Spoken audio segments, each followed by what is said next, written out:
Senin 15 April 2024, Dewan Pimpinan Daerah Asosiasi Pendeta Indonesia (DPD API) Provinsi Papua menggelar doa syukur bersama lintas agama atas terselenggaranya pemilu presiden, wakil presiden, dan pemilu legislatif pada 14 Februari 2024 lalu.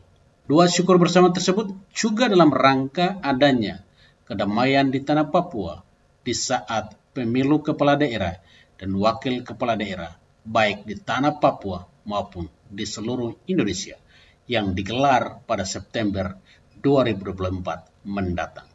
Jelasnya berikut ulasannya.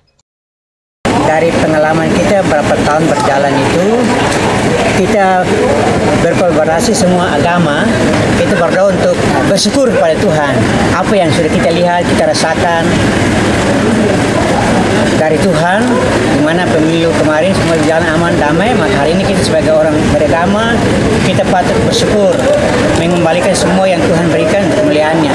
Kami terdiri dari Pak Kapolda, sebagai aparatur negara juga sebagai hati yang sungguh-sungguh percaya pada Tuhan, boleh katakan anak Tuhan, sehingga kita berkolaborasi untuk melakukan hal ini bersama dengan Pak Kapolda sebagai motor dan juga ditopang oleh PGP, FKB yang mana di dalam semua agama di dalam itu, baik dari Hindu, Buddha, Islam, Kristen. Seperti itu. Kita tetap akan bekerja. Tadi kami punya anggota datang dari beberapa kabupaten, baik kota, Kabupaten Jayapura, Sarmi, Kerong. Kami sudah arahkan untuk melakukan ini sebagaimana tadi sudah disampaikan baik dari Pak Kapolda maupun Bapak Pangdam untuk bagaimana kita menjaga, mengawal pemilu pilkada itu jalan dengan aman dan damai. Dan tadi saya sudah katakan dan sebelumnya bahwa kita ini pemimpin dan negarawan harus berdiri tegak lurus karena pilkada ini besok punya apa yang berbeda, auranya berbeda karena ini kan pasti ada kepentingan yang coba memaksakan kehendak. Contoh kita belajar dari tahun lalu anggota MRP ada kurang lebih 8 orang yang ditunda pelantikan karena alasan bukan dari syariri. Begitu. Tetap tegak lurus karena Undang-Undang Dasar menjamin, Undang-Undang Otsus juga menjamin. Undang-Undang Otsus tidak pernah berkata bahwa kau harus kembali ke daerah masing-masing oleh adat untuk maju, tidak ada. Nah itu yang kita sebagai karyawan dari berbagai agama itu harus tegak lurus untuk mengawal itu. Jangan sampai karena kepentingan pribadi coba memprovokasi orang untuk menuntut memaksakan kehendak. Termasuk juga pilkada pemilu legislatif kemarin seperti itu. Dan kita kan rohaniawan. Jadi kalau kita memaksakan kehendak tanpa dasar hukum, kita mempertontonkan kelemahan kita sendiri. Itu yang sering saya sampaikan pada para pendeta. Kita boleh berbicara tapi harus atas dasar hukum. Begitu, apalagi pilkada besok ini tentu akan banyak timbul gesekan-gesekan seperti itu. Ya itu yang kami berharap semua masyarakat harus ya menggunakan hak pilihnya berdasarkan hak nurani, tidak berdasarkan kampanye negatif di depan. Nah ini 1-2 bulan lagi kan sudah mulai tahapan ini. Kalau bulan depannya tahapan pilkada seperti itu. Itu yang kita harapkan ke depan. Demikian. Satu API menganjurkan tokoh agama tidak berpolitik atau seperti apa? Itu kembali masing-masing karena kami harus berdiri di atas dasar hukum saja. Hal-hal yang menarik kita sampaikan. Intinya jangan sampai kita terprovokasi dengan kampanye negatif. Karena Papua ini siapapun bisa maju, yang penting orang asli Papua.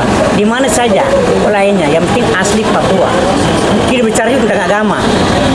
Siapapun yang tadi agama apa saja, yang penting asli Papua yang maju. Itu kami sudah bincang di kalangan kami para pendeta. Terima kasih kepada pemuka agama ya. Saya tadi sampaikan selama saya menjadi Kapolda, benteng terdepan yang selalu saya mengajak untuk bersama-sama dengan aparat keamanan, khususnya kami POG itu dari pemuka agama, dari FKUG. Saya minta untuk bersama-sama kita bekerja dari sisi profesi kita masing-masing.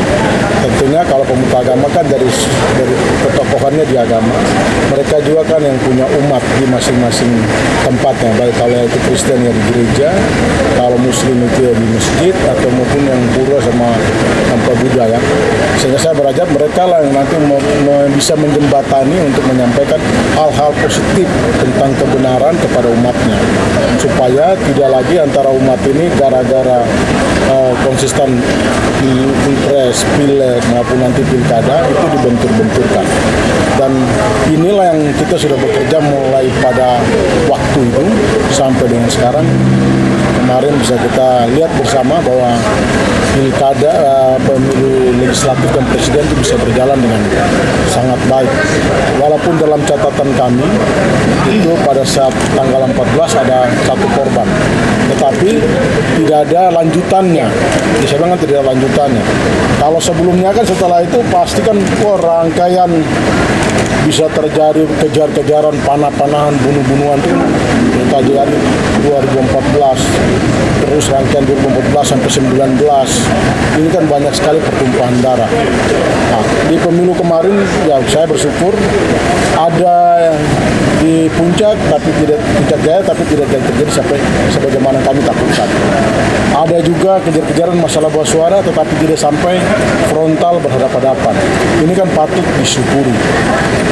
Kerjanya tuh mulai di mana? Karena saya meyakini mulai kerja itu dari saya bersama dari FKUB kita menyelenggarakan doa dan puasa bersama, kemudian kita melakukan KKR keliling, takblik.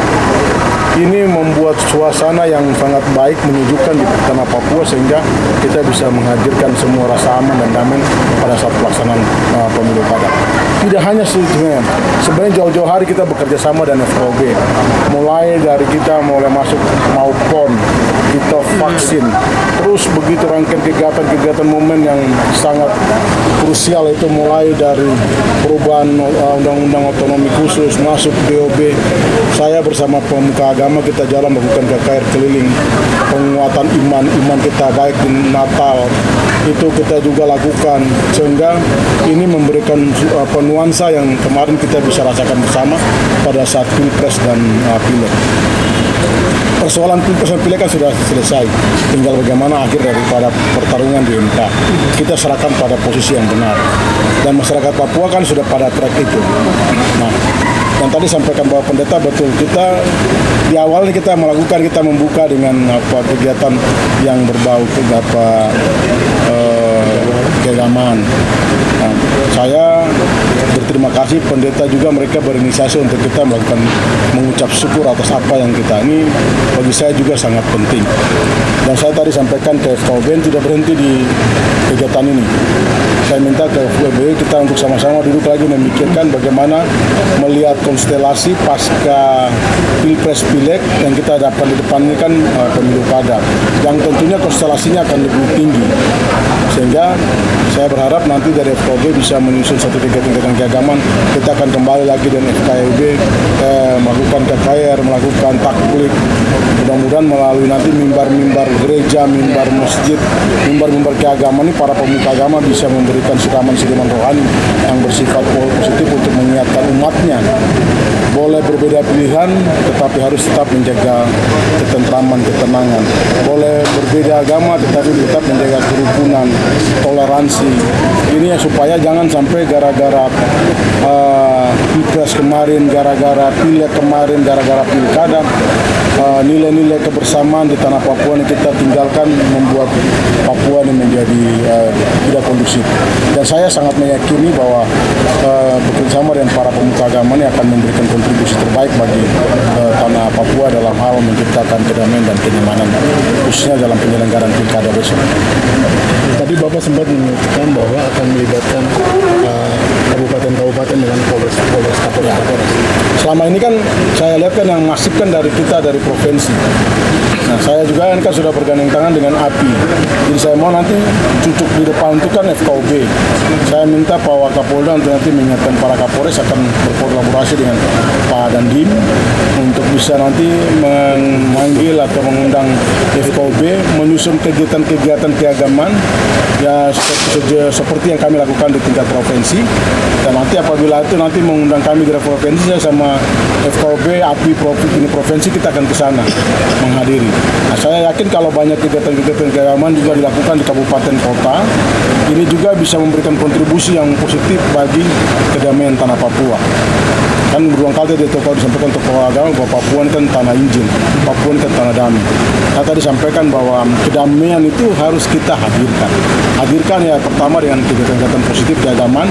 Ini kan bisa memberikan hal baik bagi iman daripada para umatnya. Tentunya apa yang kami sampaikan bahwa menghadirkan kedamaian itu bisa terwujud. Pendapat-pendapatnya dan pada umumnya pesimis bahwa akan berjalan baik di Papua, tapi kenyataannya berjalan baik.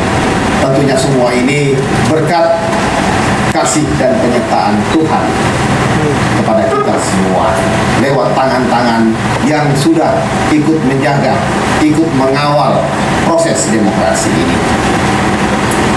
Berikutnya kita sebentar lagi sudah mulai pada proses pilkada. Pentahapan pilkada kita akan masuk. Dan banyak memprediksi juga hal yang sama. Kalau pilpres itu belum ada kepentingan apa-apa. Tetapi pilkada ini penuh dengan kepentingan.